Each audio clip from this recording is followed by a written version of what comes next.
All right. Okay. Afternoon, everyone. I've already hit record, so we're all good there.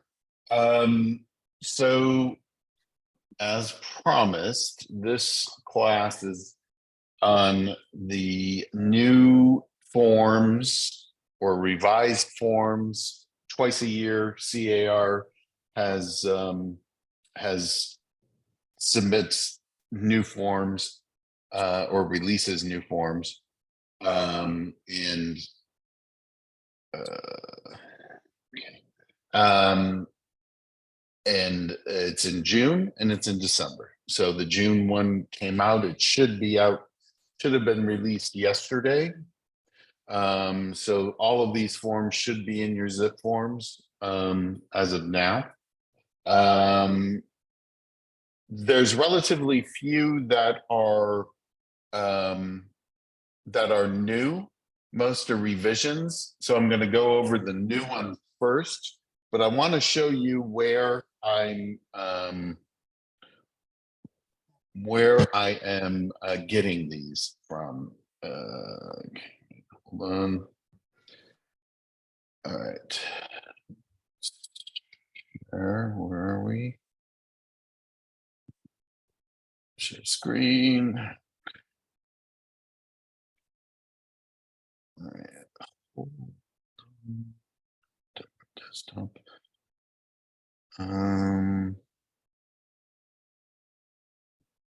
You cleaned up my box here. Where is this?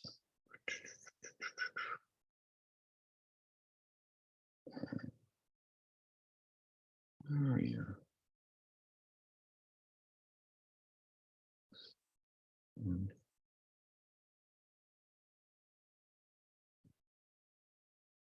Sorry, just trying to find it here. All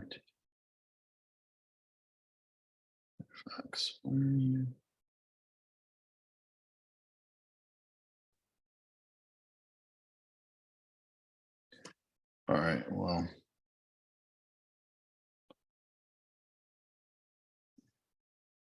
Okay, there you go. So what you should be seeing is CAR Realtor Secure Transaction. I gotta move this down, hold on. So if you go up to the upper right-hand corner, it says search. So what you're gonna search for is June 2023 release.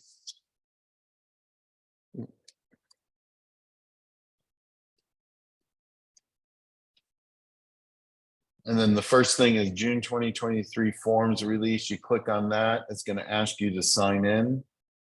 And this is what this page shows you. The new forms, the revised forms. Look at all those revised forms. But it also has something called the quick summary guide.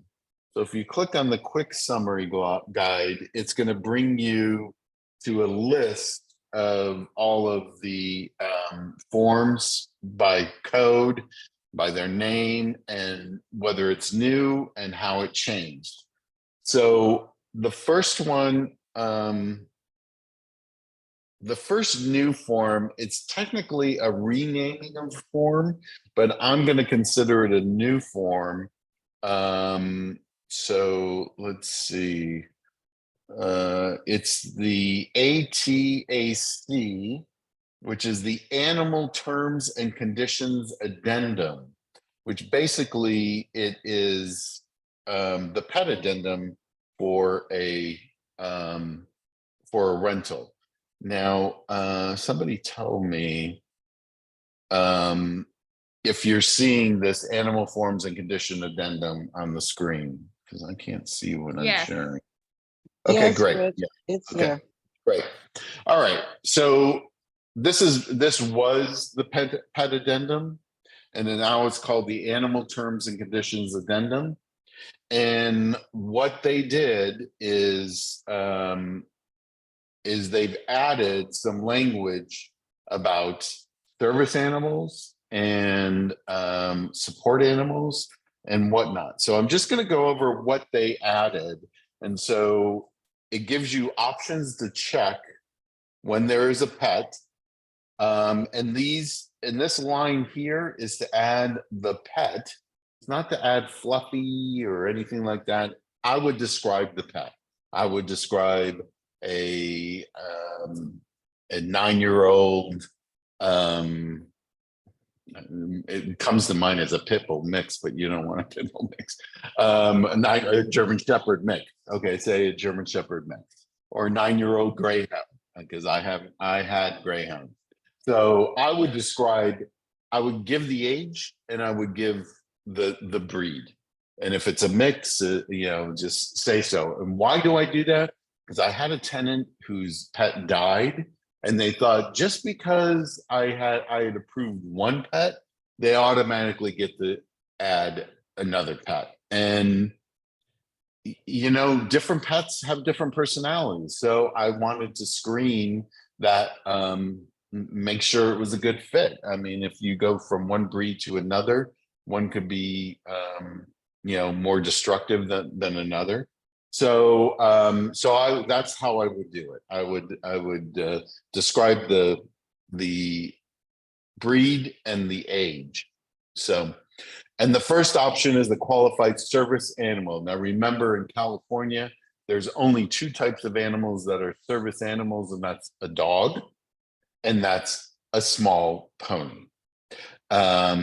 Those are the 2 types that are service animals, and a service animal performs an act for the disabled individual. It does something for, like a seeing eye dog. The dog guides a blind individual. So it performs that act. So the tenant has been asked and represents that the tenant has a disability.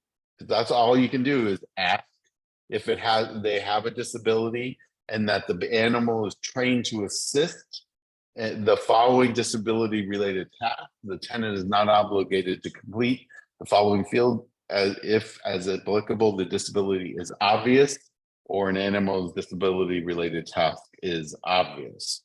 I would guess that if they were obviously a blind individual, you wouldn't have to fill that out, that they are blind and that's a seeing eye dog.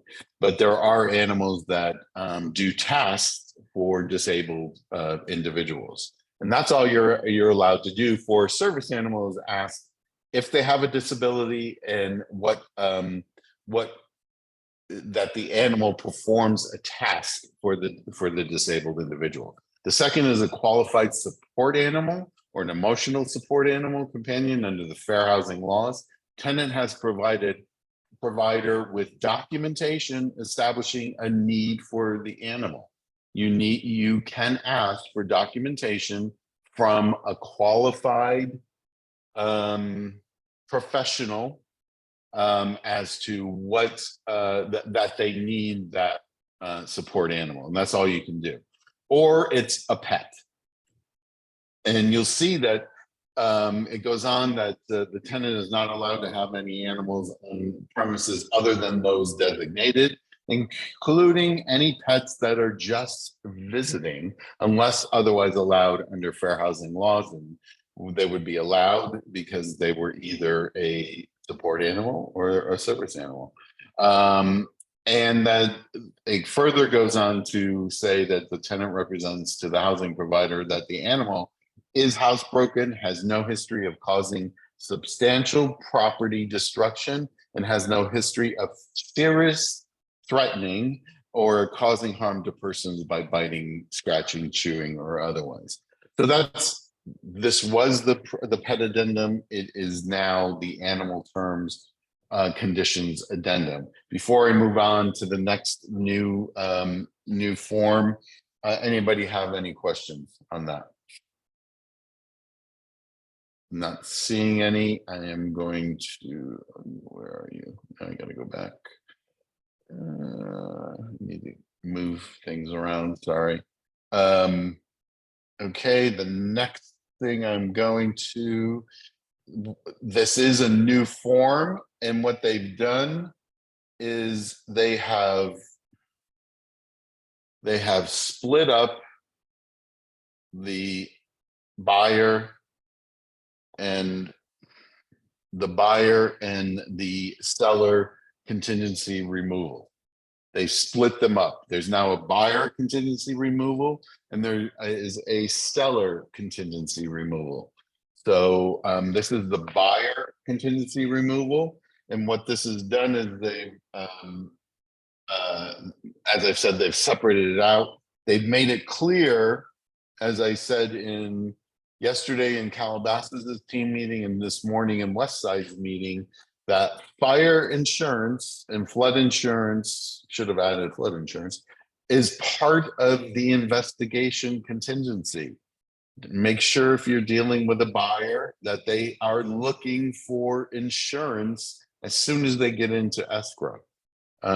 Because as I said, State Farm has pulled out of California. They're putting a pause on any policies because they wrote 23% of all policies. The next highest percentage was like 6%.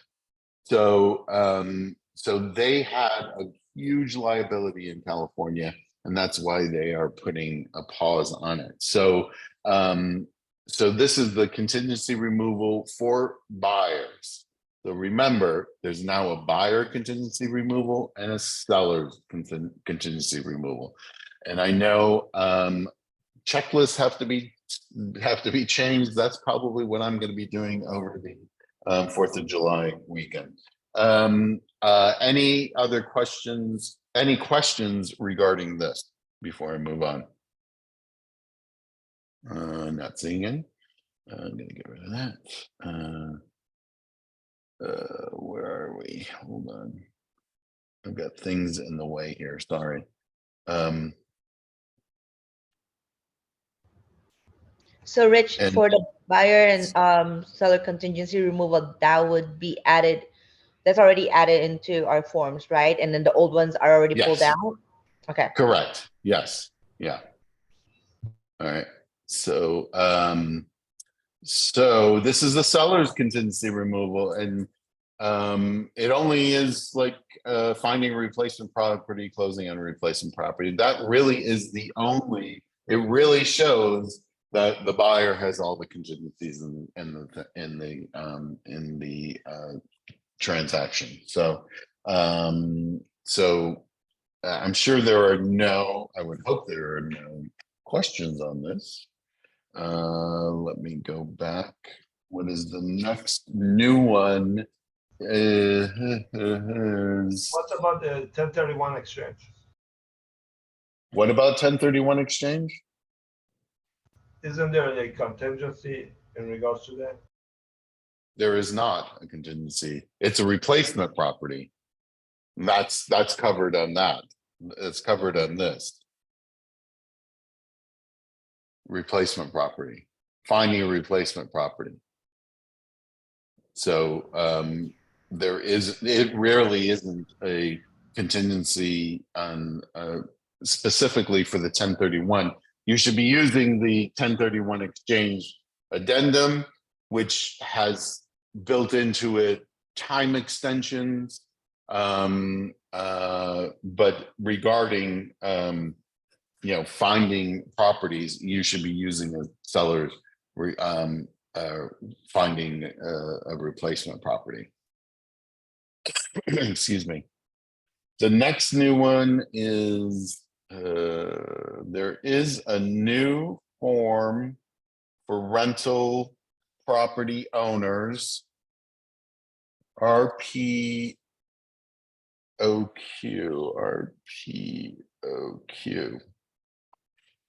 Okay, the rental property owner questionnaire. This was a questionnaire portion of the RPOD. The form was split into two forms. And the OD was the rental property owner disclosure. This is the rental property owner questionnaire. So It's intended to be provided with a lease listing or property management agreement. We don't do property management, and not with a residential lease. So this is with the listing for the rental property owner to do to disclose some things. Are you water conserving plumbing? Well, the first one is purpose to provide a broker, to provide the broker, not the tenant, with information about known material facts affecting the property to help eliminate misunderstandings about the condition of the premises and, where relevant, to document a rental property owner's response to contractual requirements. Answers based on actual knowledge and recollection. Something that you do not consider material may be perceived differently by others. Think about what you would want to know if you were listing or renting the premises. Read the questions carefully and take your time. It talks about compliance requirements, water heater, water conserving, carbon monoxide detectors, smoke detectors, spa, bed bugs, Proposition 65 warning, that's chemicals, known chemicals to cause cancer, gas meters, electric meters. It's just like an SBQ, but it's not as in depth, and it is between the rental property owner and the listing agent. And remember, these questions are answered the same way as an SBQ or the TDS. Are you aware? And if the person is not aware, then the answer is no. If there is a yes to any of these questions, then a explanation will be required. Okay. So, any questions on this? What if the property owner asks the agent to fill out the form? No. It is, how can the agent fill out the form when they aren't the owner of the property? It's just like an SPQ. Right. You don't know the specifics about the property. They need to fill it out. So that's the rental property owner questionnaire, which was split from the rental property owner disclosure. So that's that. And I think that is all the new Rich, new can you go over form. the new seller's counter? I haven't finished yet. Oh, I thought you said that was it. Sorry. That's it on the new forms. Okay. Oh my God, you think in 20 minutes I went through this whole thing? I don't know. When there's like 20 things that were revised? Oh my God. All right. So all right. So They now always we say go. you're the best broker. Yeah, that good I'm not. Okay. So all right. The first one up is the ABA, which is additional broker acknowledgement. And it's and addendum. They've added the word addendum if it happens after an agreement has been executed. So it could be either a listing agreement. This is where two different brokers, like say West Side and Calabasas, those are two different brokers because they have two different DRE numbers. So if somebody collaborates on a listing or a purchase, representing a buyer or representing a seller, you need this broker acknowledgement. So it talks about compensation breakdown, equally and share responsibility, or, I'm going to do all of it and you're going to do nothing. I would hope that nobody would do that. If you're co-listing something, you should be equally and jointly sharing the responsibility, because liability wise, you really are. Excuse me. And it added the agent's name. for some reason, the agent's name were never on this document, and so so it had been added. So you can tell what agent from broker one is representing whatever the person is, and what agent from broker two. So any questions on this before we move on to the next one? Yeah, so Rich, so then does that mean that we don't need the AAA anymore then, if we have ABA? AAA is different. AAA is the same brokerage, but multiple agents in the same brokerage are representing somebody. Okay, got it. Okay, so we Okay. don't need to use both. Okay, got it. Okay. Okay.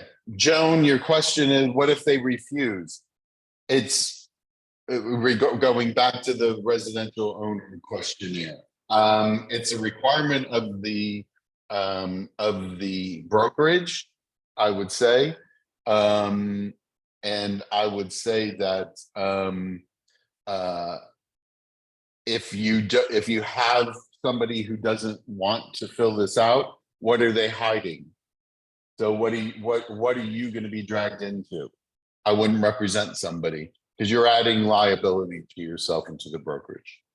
That's how I would answer that. So the next one that's revised is the assignment of agreement. This one, they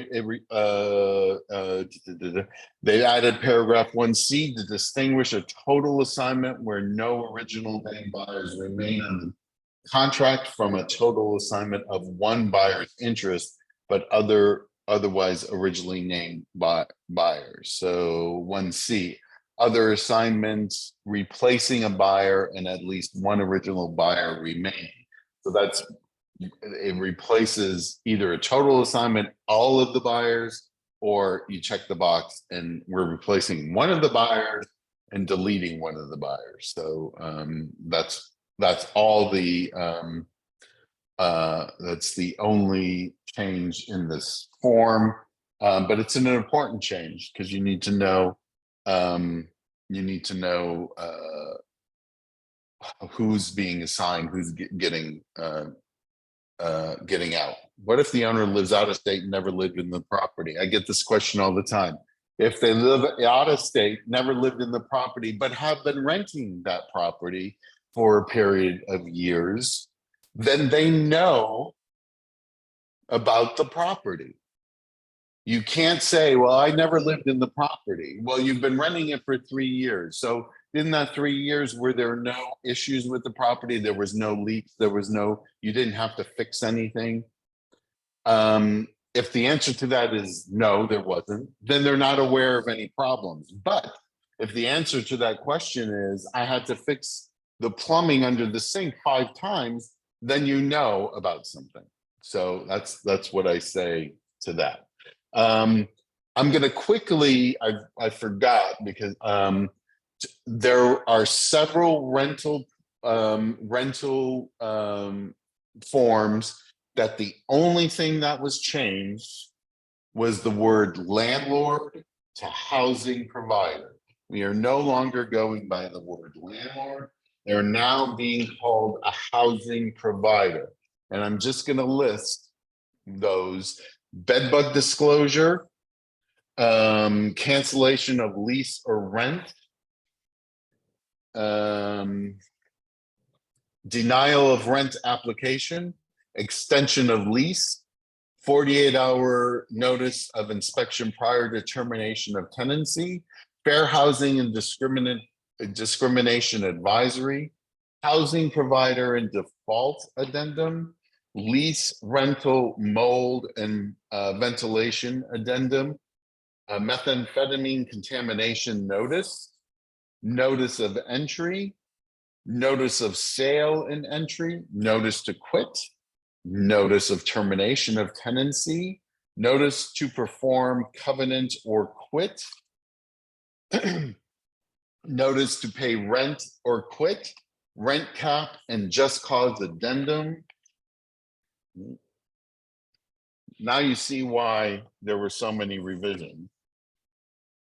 Tenant flood disclosure and water sub meter addendum. Everything that I just mentioned The only change is that it went from landlord to housing provider. So that's that. Okay, buyer counter offer. Here you go, Christine. That's the next one up. Buyer counter offer. Okay. Okay. This was changed.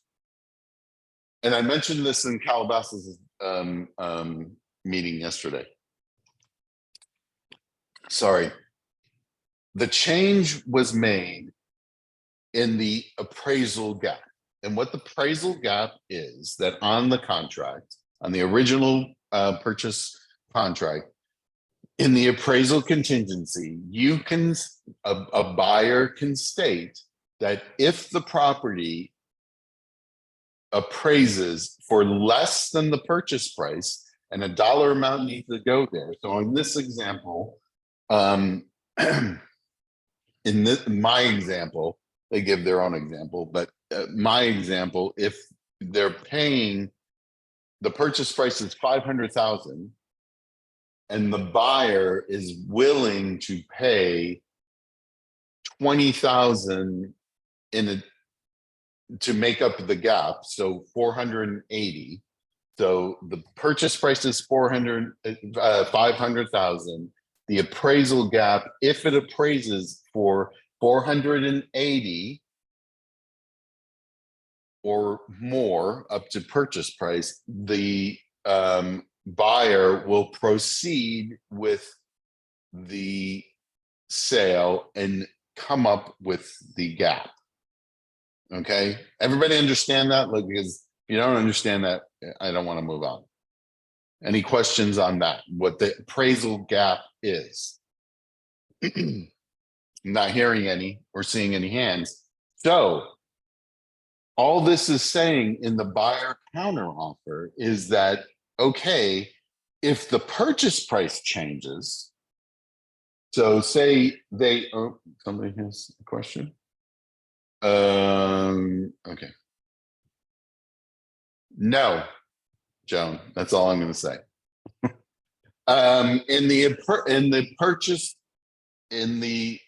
If the purchase price changes, the buyer initially offered 500,000. They're now going to offer 520,000.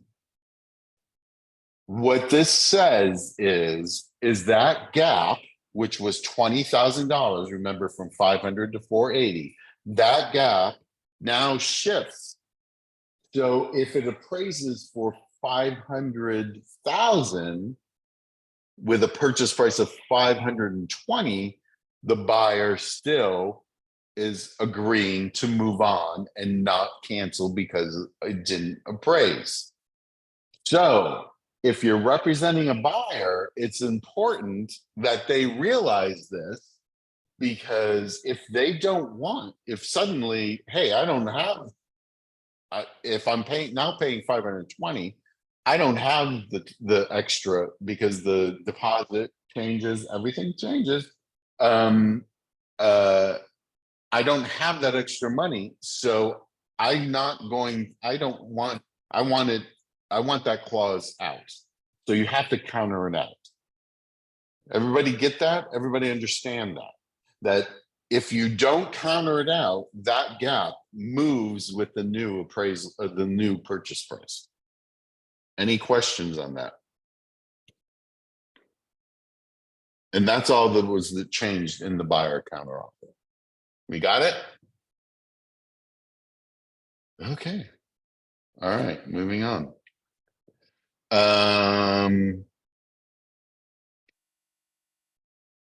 Some of these are very, they're very like minuscule, so I'm not really gonna go over. Okay, cancellation of contract.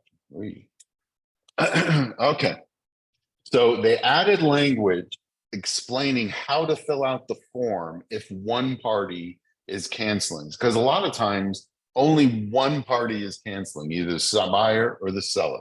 So they've added language. That's what all that advisory and instructions are.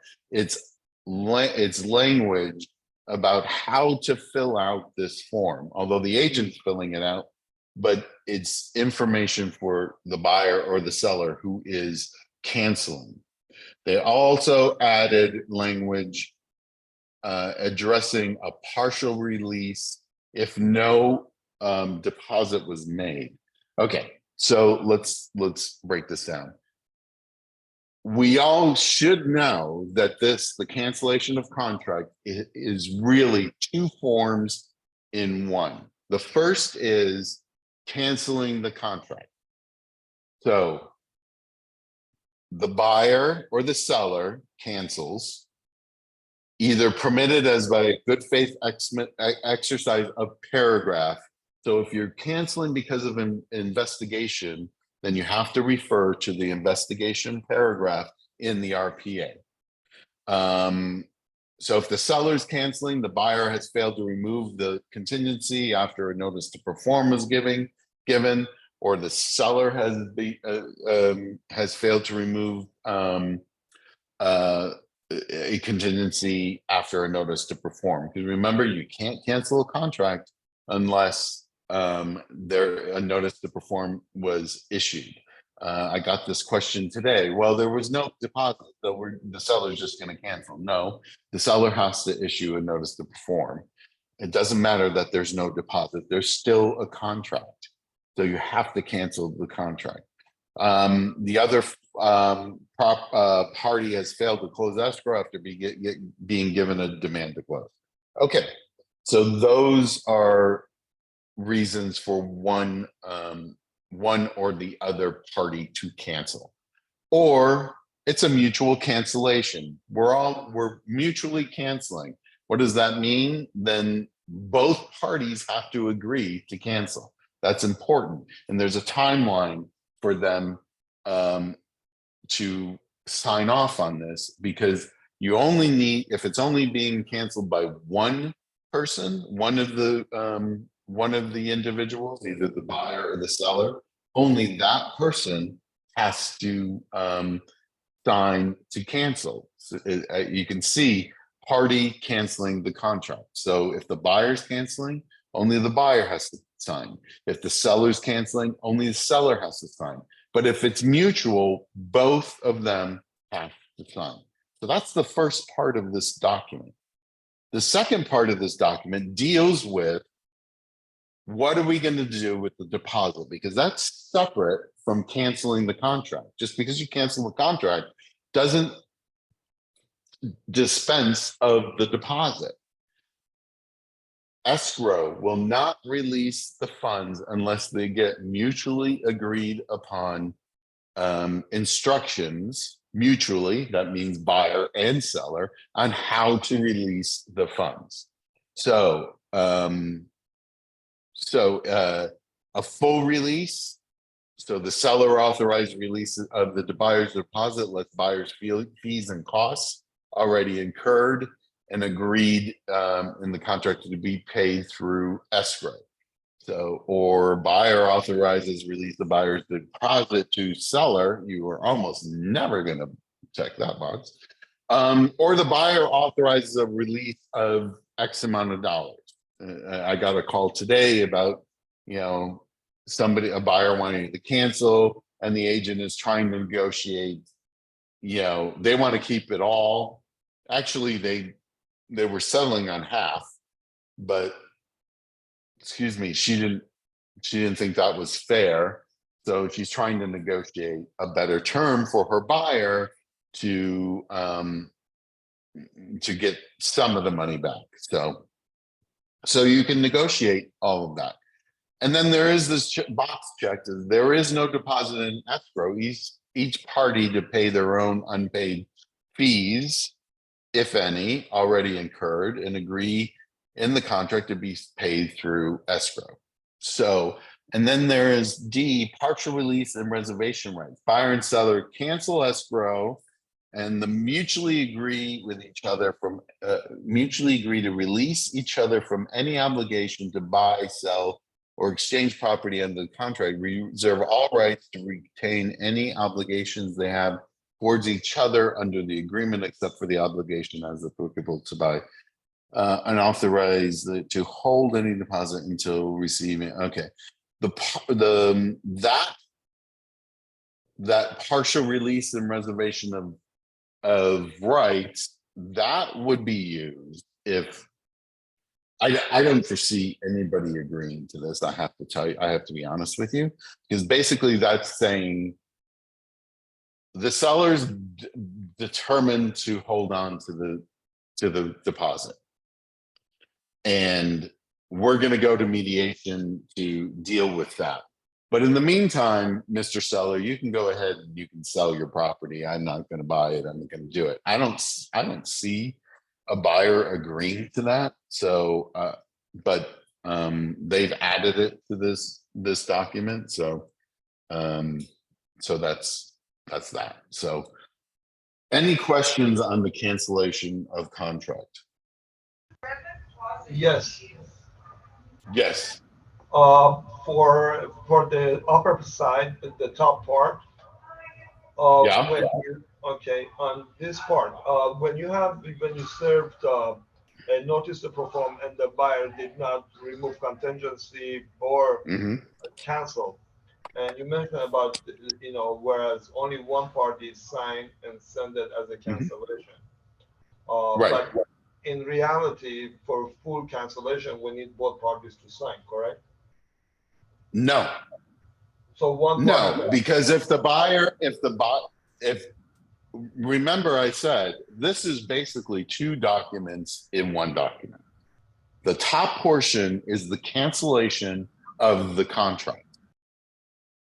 So if the seller gave the buyer a notice to perform and they didn't perform after waiting the appropriate days, then the seller, the checkbox seller is canceling this agreement for the following reason. The buyer has failed to remove the applicable contingency or take the applicable contractual action after being given a notice for the buyer to perform. The seller signs this. The contract is canceled. There is no more contract. Okay? Then the second part is, what do we do with the deposit? That's totally separate. That's where both parties have to agree as to what to do with the deposit. But the contract is canceled. That seller can now move on and market that property, except if you're part of the MLS, go figure. You can market that property and enter into escrow subject to the cancellation of a previous escrow, not a previous contract, a previous escrow. Escrow needs mutually signed instructions. Got it? Clear? Thank you. Okay, great. All right.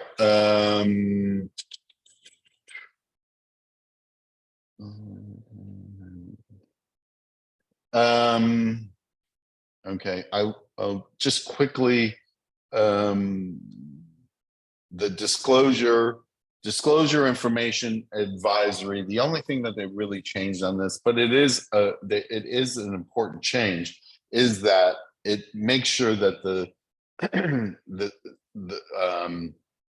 the question, one of the questions on the SBQ addresses the seller's obligation to provide the buyer any relevant documents, including reports, whether past or current, in the seller's possession.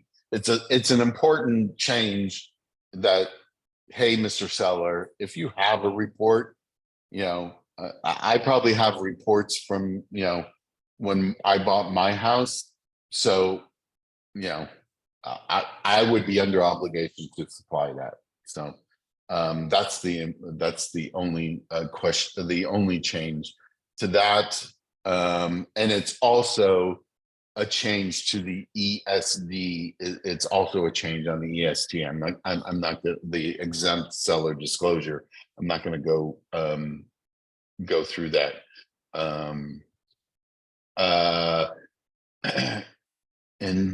then, okay. So Joan, in answer to your questions about, well, what if you don't want, the seller doesn't, the rental property owner,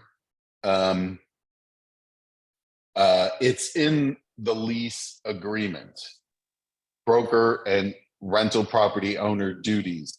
Number B, RPO agrees to complete a rental property owner disclosure and rental property owner questionnaire, which can be provided to broker within 3 days of completing this agreement. RPO authorized broker to provide tenant with the RPD completed by the RPO, oh my God, all these, yeah, with any lease or rental agreement. So now you're, okay, the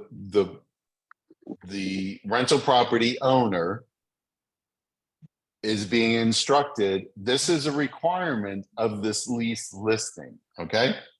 That you're gonna give me, you're gonna fill out a rental property owner questionnaire, and you're also gonna fill out a rental property,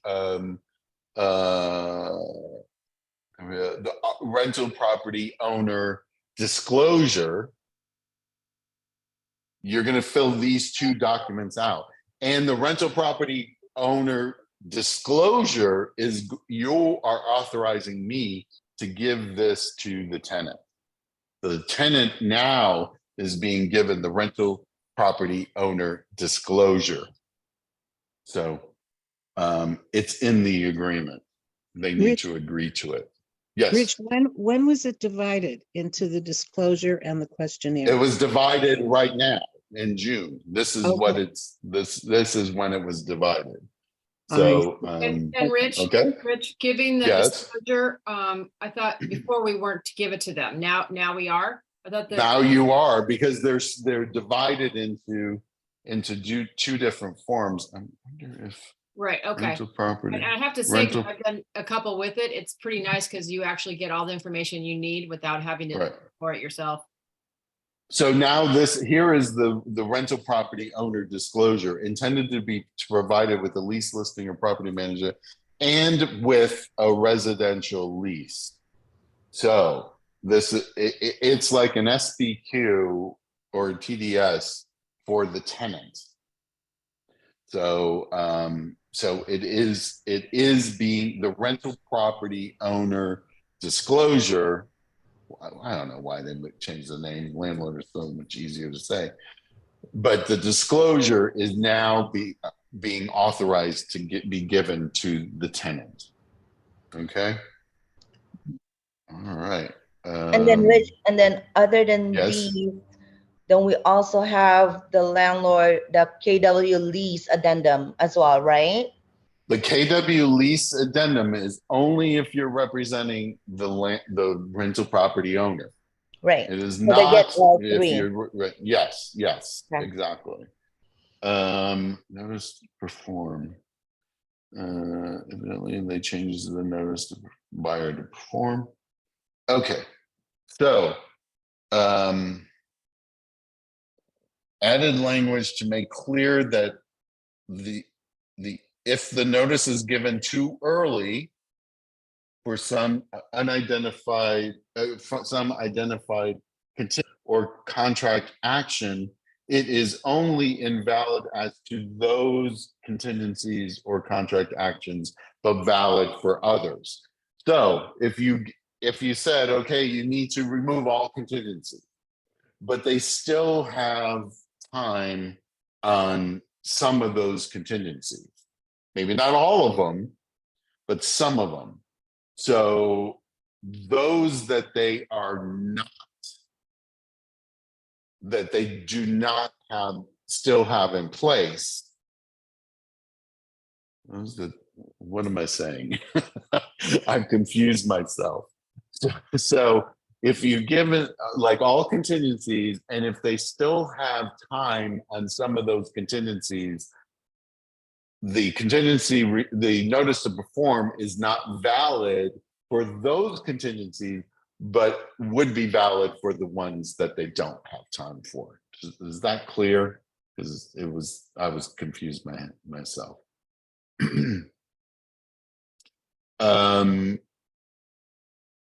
I guess it is clear, so I'm not hearing it. And Paula, I have, let's see, clients ask for an inspection. Would this disclosure replace an actual inspection?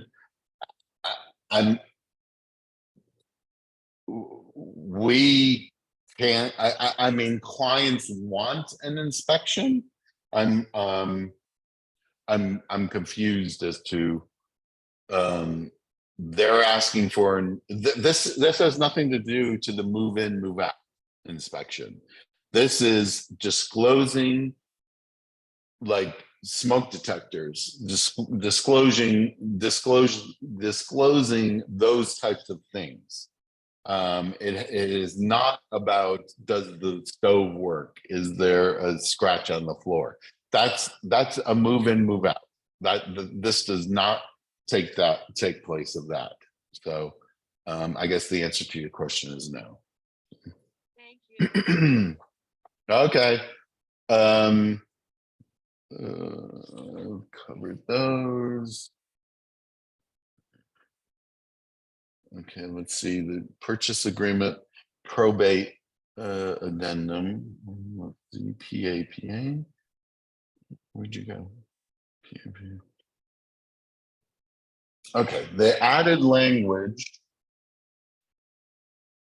The language to court confirmation paragraph giving buyer a cancellation right if no confirmation date if there's no confirmation date within 60 days after acceptance, they have a cancellation right.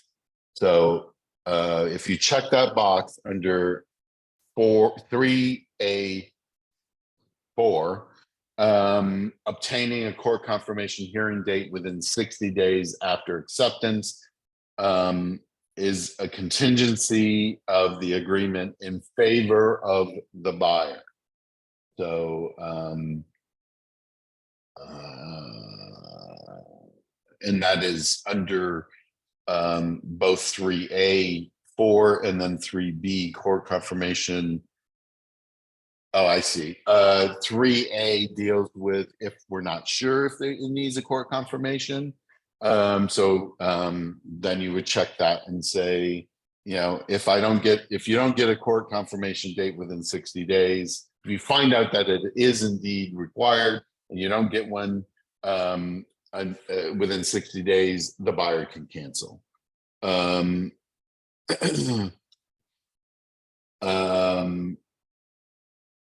Emilio, I don't remember what it was, so I'll just say watch the recording because it is being recorded.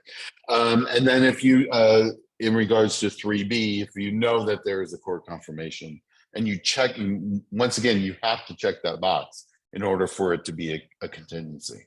So let's see, if the property is under independent and the parties are attempting to modify the agreement to include any of these provisions, the parties are advised to seek, just telling them to seek the advice of counsel. Okay, so any questions on that court confirmation thing there? Hi, Rich. Could I ask you a quick question going back? I wasn't connected. Going back to Sure. rental property owner disclosure and or questionnaires. Are these for like 1 to 4 units or are these for any residential? Well, they should be. If it's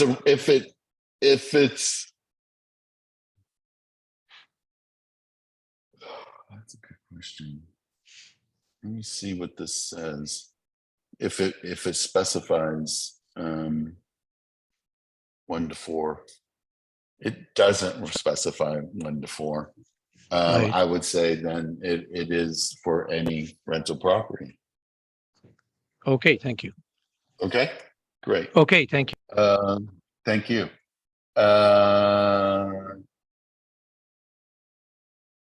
Okay.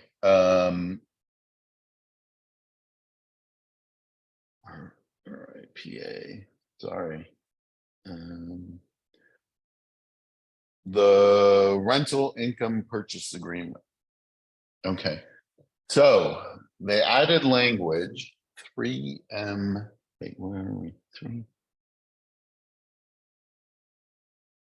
Is it 3M1? Where are we? 3LM1. Okay. Regarding possession, vacant units to be delivered vacant. So they added to make it explicit that vacant units and seller occupied units are to be delivered vacant. So obviously, if there are vacant units in the property as presently, then the seller should not be putting somebody in there prior to the close of escrow, obviously. And then if it's a seller occupied unit, obviously the seller has to get out. So they made it clear to that part of it, and that obviously you need to do a TOPA. Remember TOPA, tenant occupied something, I can't remember, it went out of my head. But I know it's tenant occupied. Occupancy, sellers shall disclose to buyer which units are occupied by tenants. If a tenant occupied unit is delivered vacant pursuant to paragraph 3, blah, blah, blah. Sellers responsible for delivering the unit vacant. Occupancy may impact available financing. So they made that clear in number 7 about occupancy. And then also paragraph 14, where are we? Did I pass it? No. 12. 14, security deposits and unearned rent. Security deposits, if any, to the extent they have not been applied by seller in accordance with any rental agreement and current law, and all prepaid but unearned rents, if any, shall be transferred to the buyer on the close of escrow. Sellers shall notify each tenant regarding the security deposits in compliance with California Civil Code. So if they collected prepaid rent, then those need to be turned over to the buyer. So that's what that. So that was the change in the rental property, rental income property purchase agreement. Any questions on that?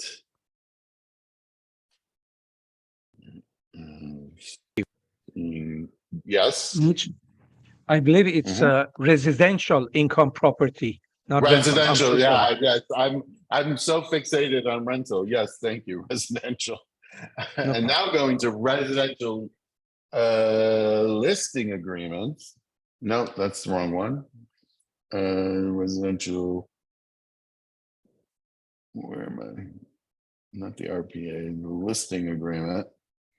Okay, residential listing agreement, paragraph 4C added to address, they're just addressing smart home features, because we all know that, all these homes have been, tricked out. Presentation of offers. So this is the listing agreement, the residential listing agreement. So there are different strategies for obtaining the best offer for seller. Seller is advised that certain buyers may prefer not to be in a competitive situation. This is interesting that they added this. And either may not make an offer if there is an introduction that all offers will be presented at a later specified time, or may try to make a preemptive offer that will expire in hopes seller will accept before the presentation date. Seller is advised to discuss and consider the best strategy for the seller. So they're finally addressing this in the listing agreement. A lot of us agents, I've done it in the past, is like, okay, you're going to put it on the market, and then we're not going to look at offers until after our first open house. And then there's always those buyers who, hey, I want, I'm going to put my offer in, and it expires, before you can do this. You have to have a discussion with your seller as to what is best for them. You're not getting as much exposure if you're not allowing the show, if you're accepting an offer in the middle of, and then you get agents that are pissed off at you because, well, you said you weren't looking at offers until this date. Well, my seller changed their mind. What am I supposed to do? You have to be, you have to go by what, your seller wants. So they've addressed this in the listing agreement. So either, the brokers to present the offers as they come in, or the seller's instructing the broker not to present offers until a later date. So then you have it in writing from the seller. We're not accepting offers until this date. So that's a strategy and a tactic that you just need to have with your seller. Not all sellers, there's going to be those sellers. Well, I don't care what this buyer says. Let them go away. I'm gonna, it's some sellers are ticked off by that. So it encourages a conversation about a strategy, and so you guys should be thinking about how you're going to address this, because it's now in the listing agreement. Emilio, you had a question.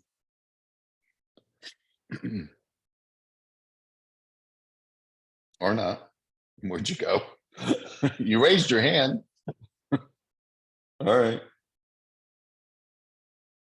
Okay. If you come back, then this is all that I had in the listing agreement. But any questions about this? And if you ask me, I don't, every seller is going to be different, because I know that you guys are going to ask me about, well, what do you think is the best strategy? Every seller is going to be different.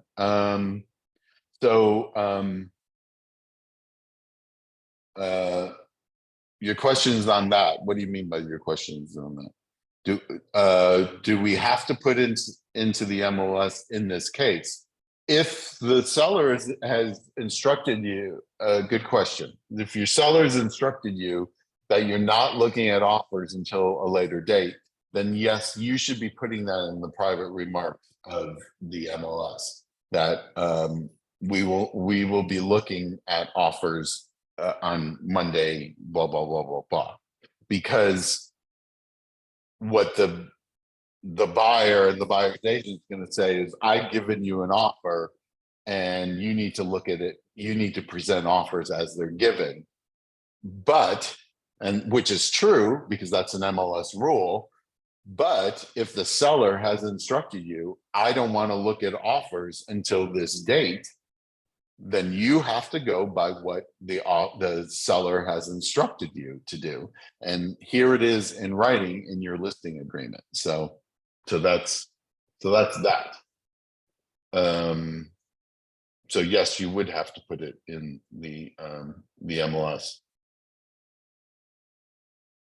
Okay.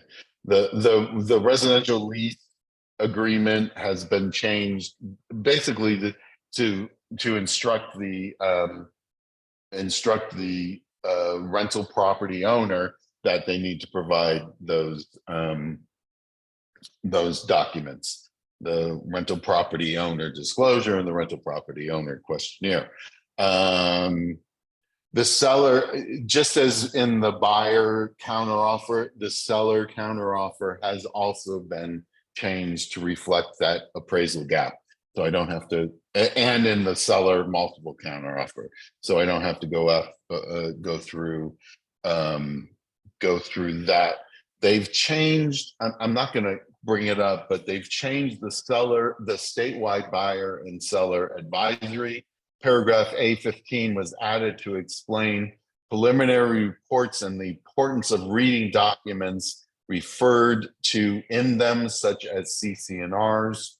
Paragraph, I know that buyers don't read the statewide buyer and seller advisory, but believe me, in lawsuits, it's brought up, did you sign this? Yes, I did, because there's a lot of disclosures in there. Paragraph D10 was added to make the parties aware of the impact that state and local jurisdictions may have on the sale and continued use of the property due to laws eliminating the use of carbon fuel appliances in favor of those items powered by the electric grid. As you might know, California is getting away from carbon fuels. And by 2030, I believe no new construction will have gas appliances. Paragraph F3 was modified to create awareness to the right to have discriminatory covenants removed from title. For those of you who don't know, if a buyer sees in the CCNRs that there is some, because we know these documents have been around forever, that there is some discriminatory covenant in the CCNRs, they can have that, they individually can have that removed and all of that. Paragraph F8 was modified to address those situations where fees or credits to solar power system owners may be reduced or otherwise changed. Okay. Well, that was the statewide buyer and seller advisory. Seller property questionnaire, added language above paragraph 1 for use if property contains 2 to 4 units. Well, what did they change? I'm just curious.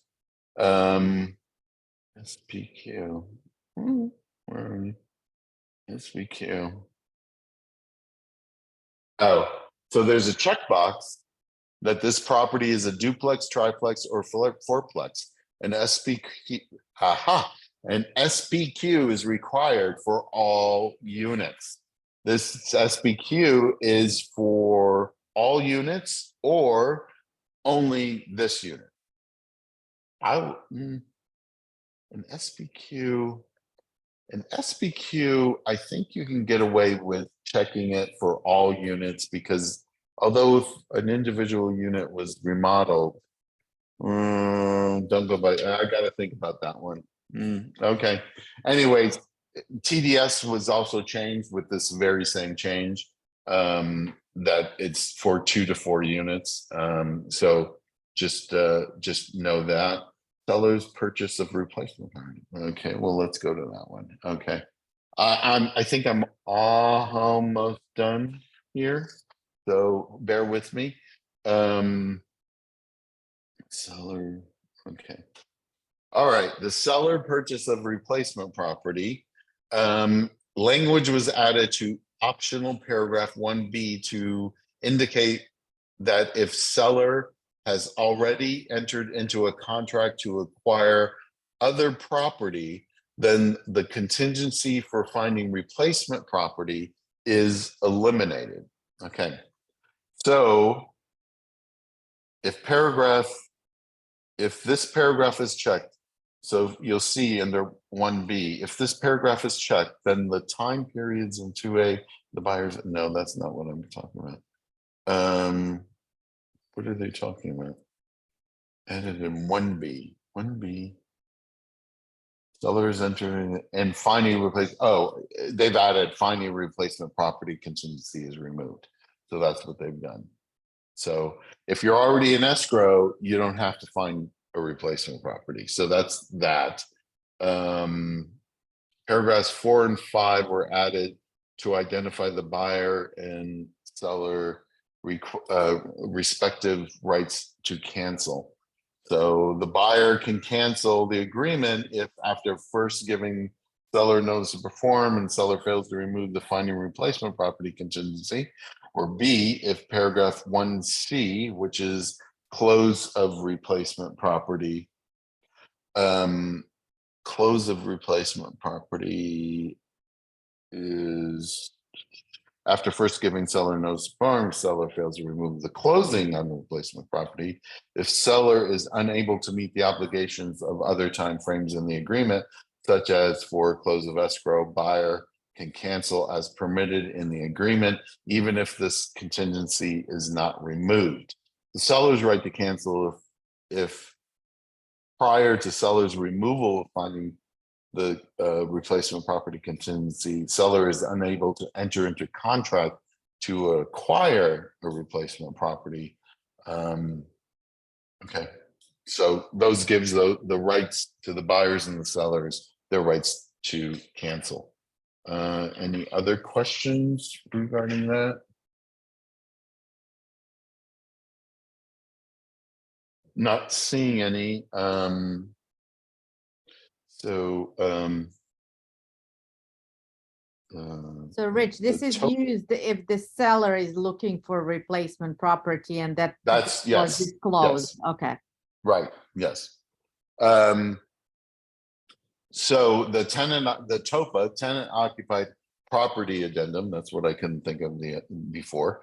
Paragraph 10B added to address sorry.